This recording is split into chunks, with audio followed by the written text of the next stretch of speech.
student. This is Dan Olson here. We are in Canvas for our next round of cognitive development work. So we're looking at Thursday, November 12th. And first thing on the agenda, it says, let's finish your cognitive development notes. Go ahead and open those up and have them ready to go. So if I look back to the notes, they looked like this. We've already filled out this top part. So what we need to do is focus on this bottom part where it says list 2 strategies we can use to help children do the following: sort and classify objects, cause and effect, spatial concepts, understanding number concepts, and then time concepts. So that's the part of our notes that we're going to complete today. And again, for each one of these, we're going to list 2 strategies. Okay, in order to do that, we have to look at our PowerPoint for today. So I'm going to get back into our agenda. Since I'm just recording this video for you, there's going to be a video linked right here where it says today's lesson and directions. That's where you're going to find the PowerPoint information along with me talking you through all of this, which is what I'm doing right now. So let me bring this up into the screen here so you can see these slides. So yesterday, if you recall, we had looked at this button activity, or I should say this picture of buttons, and we were trying to figure out how many ways we could sort and classify the buttons. And I'm going to take some wild guesses here that some of you probably would have children sort the buttons by color. You might have them sort the buttons by shape, because if you look, we do have some that are round, but then we have some that are square. I'm going to guess some of you probably sorted the buttons by size. So maybe you did small, medium, large. I'm going to guess some of you might give your kids a challenge if they need one, and maybe you would have them sort the buttons by which ones have 2 buttonholes versus 4 buttonholes. And then maybe some of these that don't have buttonholes, but they have that little loop or hook on the back. So maybe that's how they sort the buttons. I'm going to guess that some of you might even have them sort these buttons by textures. Because if I look at some of these, some of them are very smooth looking, but then some have these ridges or textures to them. So maybe it's a matter of smooth versus bumpy or rough in texture. The point being with this activity that there's lots of different ways that you could end up sorting buttons with kids. And they could be ways that would be very simplified, or they could be ways that would be challenging if the kids are needing something like that. So lots of ways to sort the buttons. And that's going to drive us into the rest of our conversation for today about, how can we help kids develop their cognitive skills, especially in regards to like these logical thinking skills. So here's what you're going to do. Every one of these slides is labeled with one of the things on our notes. So like this one is about sorting and classifying objects. Okay, well, remember I had asked you on your notes to write 2 strategies that you could use to help kids do this logical thinking concept. So when I look at my notes, and if I need to, let's go back to them. Okay, sort and classify objects. Here's where I'm at. I'm going to look at the slide. Sort and classify objects. Okay, in the blue box, that's where I'm finding strategies. So out of all of these items, I am going to pick 2 of these strategies to then put into my notes. Okay, so you go ahead, start looking at what 2 strategies you would like to type out in your notes or write, and we're going to talk through them. So some strategies that I can use to help children sort and classify objects. Well, I'm going to go to a classic one that's out there. And I'm curious, how many of you have ever seen these shape sorters for 3-dimensional objects? I'm going to bet some of you have. And they might not look exactly like the one in the picture here, but the idea is the same, is that you have this contraption that all of these shapes can get put into, but the shapes have to go through the correct shape in order to go into the contraption. So this is a really great hands-on way for kids to learn how to sort and classify objects. Now, with that said, they might not know that this is a circle or a triangle or a square or a star or this little plus right here. That's fine. What they're still going to be able to do is match up these shapes and be able to get the shapes in. And then over time, we can be teaching them this is a circle, this is a triangle, this is a square, this is a star, and so on.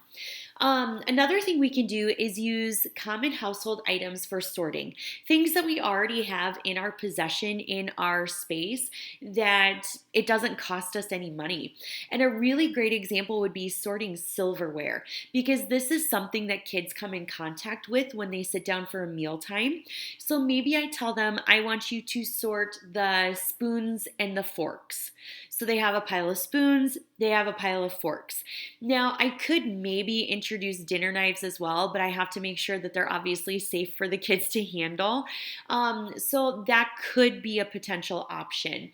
But I could even do something like I've got smaller spoons and bigger spoons. So maybe like a cereal spoon compared to a soup spoon. And I could have the kids sort them based on these are the smaller spoons, these are the larger spoons. Okay, so think of anything else that you might have within your space that you could have them just sort it out. All right, because there's lots of things you could end up picking from. You could limit the number of objects to be ordered. Okay, so I'm going to pick on this picture right here.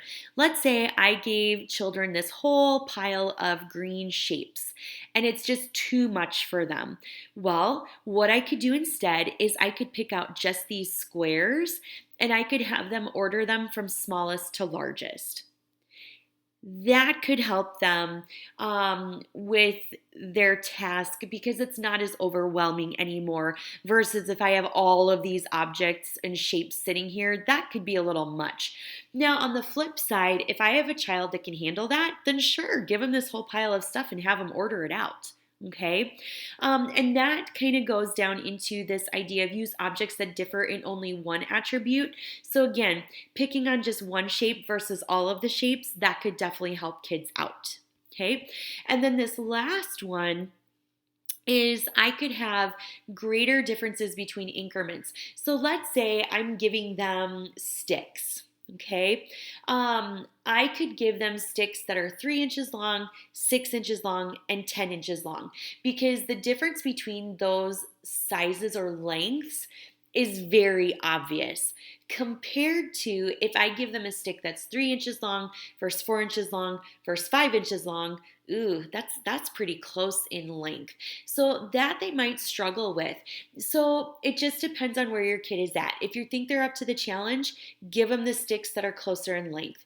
If you think, ooh, that's a challenge for them, then give them sticks that would be more obvious differences in lengths. Okay. Ooh, and I should go back to this one just to give you another example because I think I kind of shortchanged you on this one.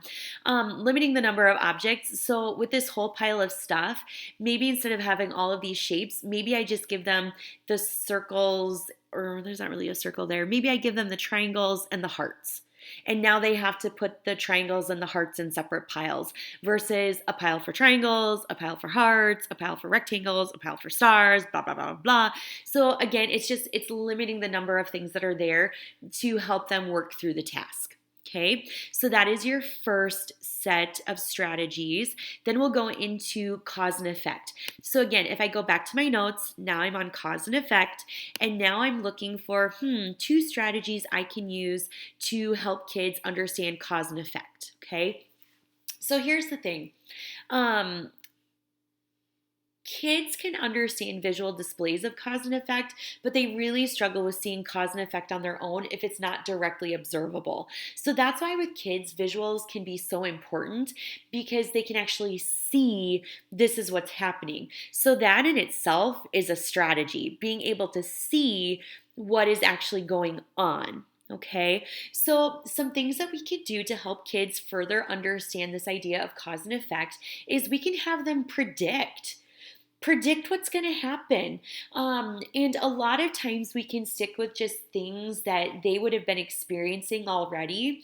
And I love the idea of using a bathtub because the reality is a lot of kids they take baths. That's just something that they do. They get cleaned up maybe before bedtime and they're familiar with a bathtub.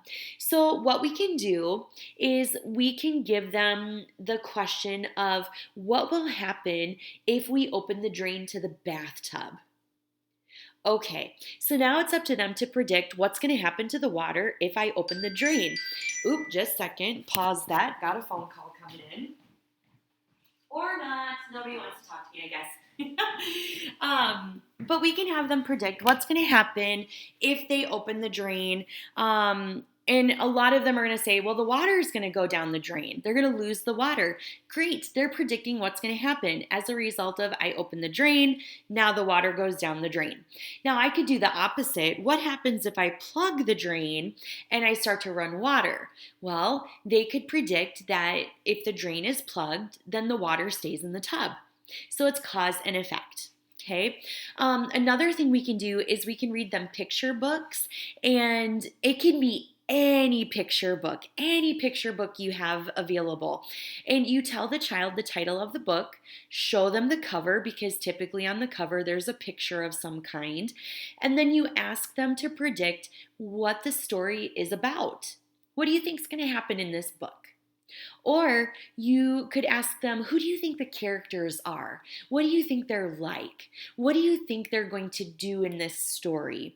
And then they can tell you what their predictions are. And then as you're reading the story, you can see if those predictions are right. Another thing you can do as you're reading the story is you can get to a page and you can say, oh, how do you think this character is going to feel about this? Oh, what do you think is going to happen on the next page? So you could even have them doing predictions as you're reading the story versus just right away at the beginning. Or you can do both as a combination, and that totally works. But it's just a really easy way to get them to figure out cause and effect. Another thing you can do is when you're speaking with kids, make cause and effect statements. Make it actually part of your communication with them. So the example is the room is sunny because the sun is shining in the window. Yeah, that's cause and effect. It's sunny in this room. It's bright, it's light. I can see what's going on. Well, yeah, that's because the sun's shining outside and it's coming in the windows. Cause and effect. You could give them another one. Your cup is empty because you drank all your milk. Cause and effect. Okay, so those could be some things that we try with kids to help them understand cause and effect concepts. Okay, the next one is spatial concepts. So again, looking at your notes, spatial concepts, pick out 2 of these ideas that you are liking. So some things that we can talk about first here is that spatial concepts, preschoolers can understand what is to their right and their left with some practice. Okay, so they might need your help to know right or left from another person's standpoint though. Like let's say I'm trying to tell them, hey, it's to my right, or hey, it's to my left. That gets a little bit trickier for them. Okay, so we might need to help them out with that. And then another thing to consider is that preschoolers tend to draw what they think about a space versus what they actually see. So again, this idea of visuals really can be a game changer for kids. So some strategies that we can try is when we're talking with them, we can use spatial words to help them understand spatial concepts. So for example, put your hat on your head. Put your clothes in the basket. On versus in. That would be an example of spatial concept. You could even do things like put your pencil on the right of your paper, put your pencil to the left of your paper, and then obviously help them through if they're struggling with right and left. You can do lots of different things. You could even do like in versus out, up versus down, inside versus outside. So any of those spatial words, and there's a lot more you can pick from, but anytime you can use that in communication with them, that's pretty important. Another thing you can do is play games that require children to position their bodies. And I love this one because it gets them up and moving and using those gross motor skills that we've been talking about. So for example, you could say jump forward, 2 jumps. Jump backwards, 1 jump.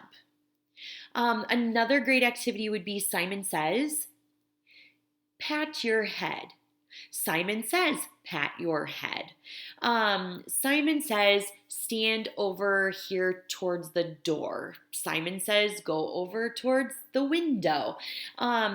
Hokey pokey, though, is one of the best ones. Like put your right arm in, put your right arm out, put your right arm in, and shake it all about. So it's the idea of in and out. So there's lots of cool games that you could use with kids to help them understand these spatial concepts. And then another thing you can do is assign spatial tasks while they're playing or while they're engaged in an activity. So let's say that we have a group of kids that they're at the block center and they're building with their blocks. Well, as they're building, maybe I give them some spatial tasks. So maybe I say, place the block on top of the other block. Place the small block on the big block. Place the little block under the arch block. Place the triangle block behind the square block. Place the cube in front of the bridge. So you could do lots of things with just positioning of those blocks that are helping them understand spatial concepts. You can also do things like what you see in on this example here. And I don't know if any of you remember doing stuff like this when you were younger, but this idea of moving left to right, because that's so important, especially when they're learning how to read. So it's the idea of they trace the lines and they kind of go from left to right and they just trace and they kind of do the little loop-de-loop right here. Yeah, stuff like that is really good for spatial concepts as well. And obviously, again, this is just tip of the iceberg, but these are some strategies that show up time and time again that can really help the kids out. Okay, so then we go to understanding number concepts. So again, I'm picking out 2 strategies from the blue box. So here's the thing with understanding number concepts. Counting, yeah, that goes into number concepts. However, when they're counting objects, they don't always understand that you can only count each object just once. So sometimes when they're counting, all of a sudden it's like 1, 2, 4, 7, 5. They just start going all over the place, or they end up counting something more than once. So a lot of times what helps is if we can use our strategies so they're not missing things or counting things twice. So things that we can do is set objects in straight rows or columns, because that helps them to count accurately versus if everything is just in some random pile. So just set things out. So I like in this picture how the pumpkins, 1, 2, 3, 4, it goes right down the line and it's less likely for them to skip over a pumpkin. Okay. The other thing I really like for kids to do is you have them touch the objects when they're counting. So actually have them put their finger on the object. So 1, 2, 3, 4. Their finger has to touch the object to make sure that they're getting it counted. Other things we can do is we can do counting picture books. You can do rhymes with them, finger plays. Example, 5 little monkeys jumping on the bed. One fell off and bumped his head. Mama called the doctor and the doctor said, no more monkeys jumping on the bed. 4 little monkeys, and you just keep going and going. But it's such a great example of how you can use those books or those rhymes or those songs to help them understand their number concepts. Another thing you can do is have them make a number line. And I'm curious if any of you remember from kindergarten or even like into first and second grade, sometimes they'll use them where there's a number strip that gets taped to the top of your desk and it goes from like numbers 1 through 10 is what usually they start with. But then there's the number line so they can see like 1, 2, 3, 4, 5, 6, 7, 8, 9, 10. And they can use that number line to help them with their counting, to help them with simple addition problems that they're learning. So that would be something you could have available for them. Another thing you could do is play I Spy because, oh my gracious, that is such a popular game with preschool age kids. But you could do I Spy with numbers. So if you're in a preschool space, this is really easy because you've got so much stuff posted on the walls in the room for them to do I Spy. So you could have them like I Spy the number 3, and then they have to look around the room and they have to find the number 3. So maybe a child ends up looking at the calendar and they see the number 3 on the calendar because today is November 3rd and they find, oh, here's the number 3. Or maybe they see like a job board that all of a sudden there's the number 3 posted there. Or maybe they see a set of steps that they see the number 3. Or maybe they see the daily schedule posted and there's a number 3. Or maybe they see the number 3 on a clock. Oh my gosh, are you getting the picture that there are so many places in a preschool space where there's going to be numbers for them to find? And then the other thing is that you can teach them through activities involved in everyday life. So for example, hey, so-and-so, I need you to get out 5 spoons for snack time today. And now they have to go over and they have to count out 5 spoons. Maybe it's a matter of, hey, so-and-so, help me set up the art center today. I need you to set out 10 paintbrushes. Okay, well then they set out 10 paintbrushes. So there's lots of different basic activities throughout the day that you could use to get them thinking about numbers. All right, then the last one we have, so if I look at my notes, I have time concepts. So again, I've got my blue box that I can use to write down some strategies. Just a heads up on this one, time concepts are some of the last concepts to develop in childhood because time, oh my gosh, this is so hard to understand. Like it just takes a lot of experience and a lot of practice to get this down. So be very patient with kids when it comes to time concepts because it's going to take multiple, and I mean like multiple opportunities to practice this stuff. So if I'm looking at this side here, let's kind of understand why that is. So with time concepts, kids are going to struggle with long-term memory. They might remember yesterday, but sometimes they won't remember things from last week or a year ago. Some of them might, but some of them don't. So then this idea of before, yesterday, last year, that's why it's hard for them because they're still developing that memory muscle in their brain.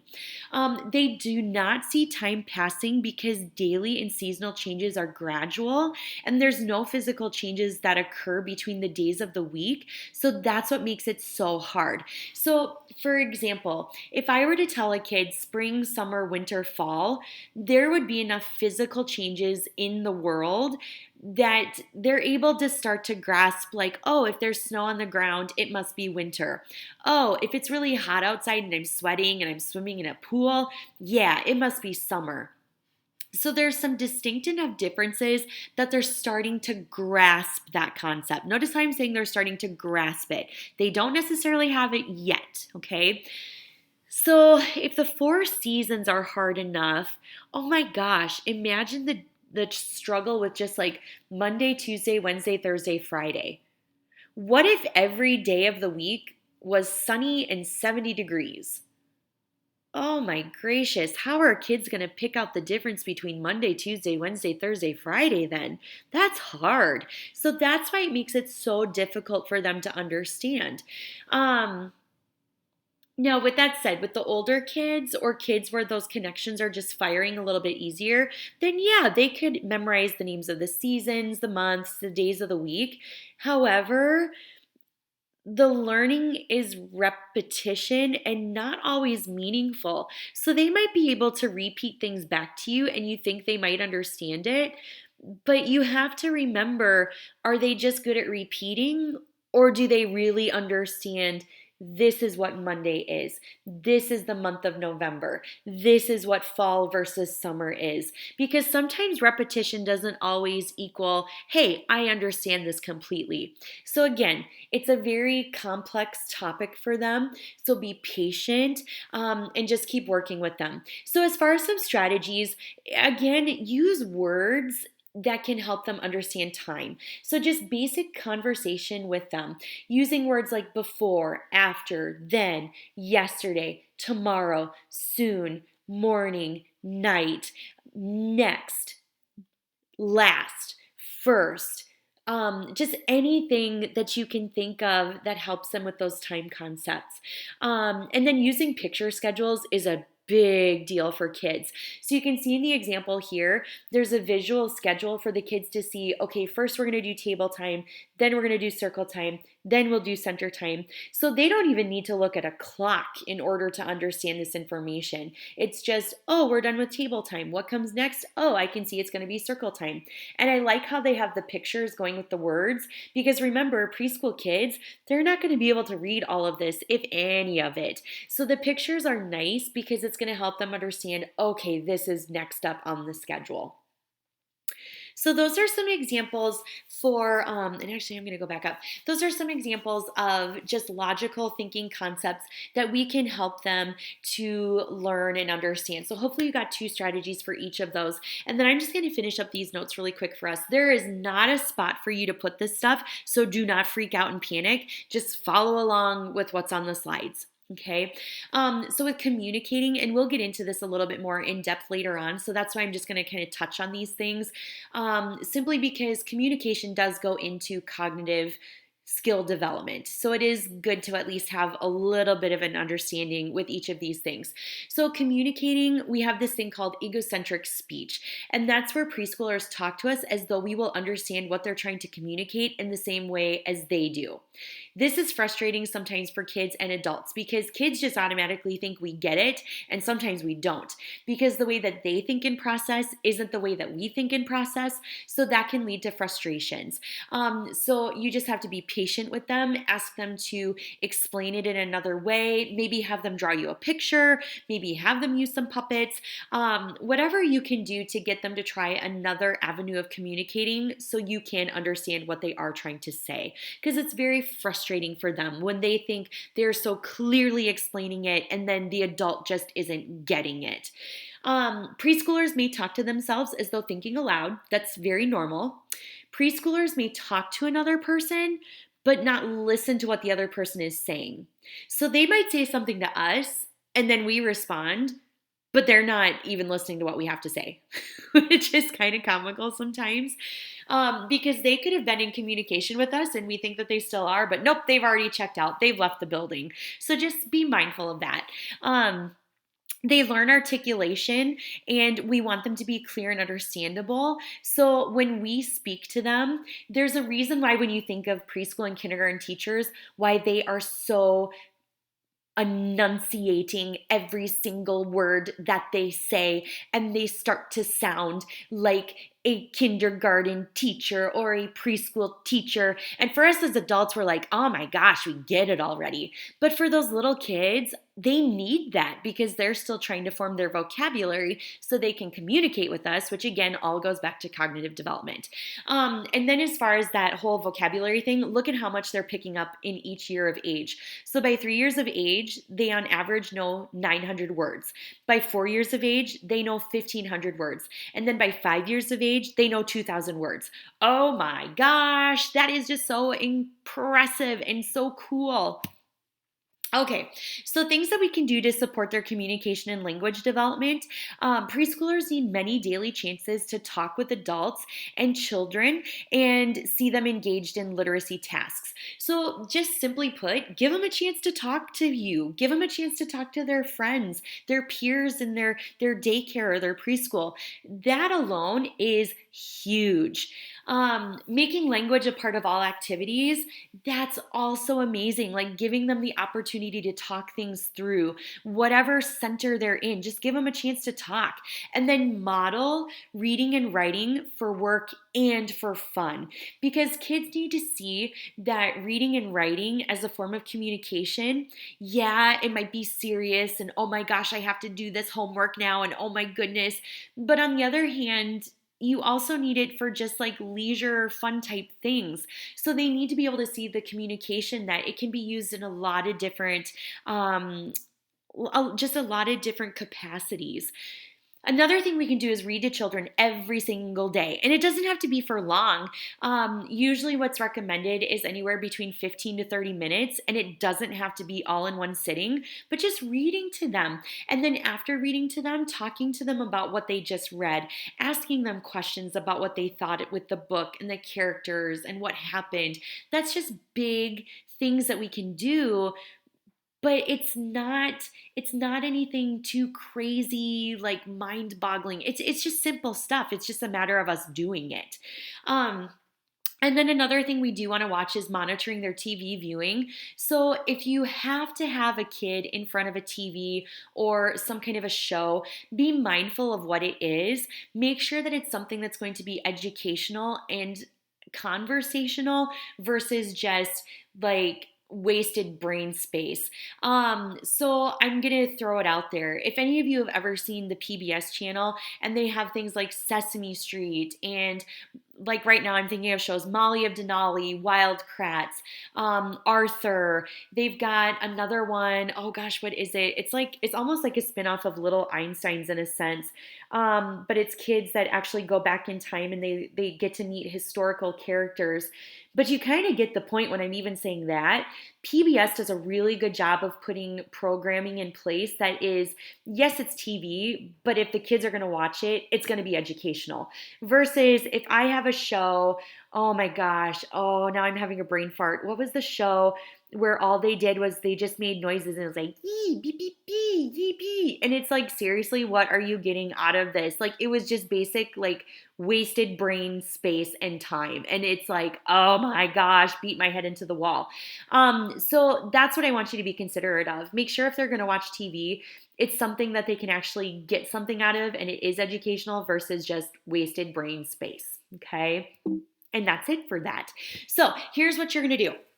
So you have your notes, you have some strategies in place, okay? So now what's going to happen is we're going to go back into Canvas, and what you're going to do is you're going to use the link to get to the Google Slides. So I'm going to click on that, and then what's going to open is a place for you to find pictures and drop them in for activities. Okay, so I'll show you an example here. So here's mine. So on the slides, if they're blank, let me just start with that one maybe. Obviously, there's a place for your name, and then there's each of the 5 logical thinking concepts that we are trying to get kids to develop. So what's going to happen is you're going to find an activity for each of these 5 categories, and you'll paste your picture in. Now, what I did just to show you how a slide could look is I just took the pictures that I already had in the slides and I pasted them in so you can see, okay, this is what a finished slide will look like. Now, the reason why you're going to have so much time to work on this is because you might find this a little bit trickier to find activities for each of these logical thinking concepts, okay? So I want you to use the rest of the time. Get onto Pinterest. I cannot stress enough, Pinterest is like the grace of it all that just can help us out. Try Pinterest, try basic Google searches. If you get stuck, just find what you can find, okay? I'm not going to be too nitpicky. And if you need to, talk to each other. Maybe use the chat to pick each other's brains. Ooh, because that's cognitive stuff right there. Oh my goodness. But just help each other out. Ask your sub.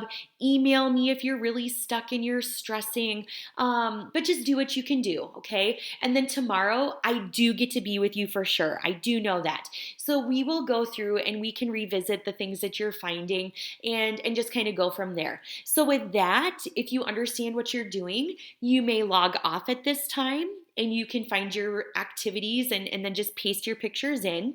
If you would like, you can stay logged in and you can talk to your sub, you can talk to each other in the chat. It's just whatever works best for you. So, with that, I am going to leave you to it, and I hope you have a really good day. I will see you tomorrow.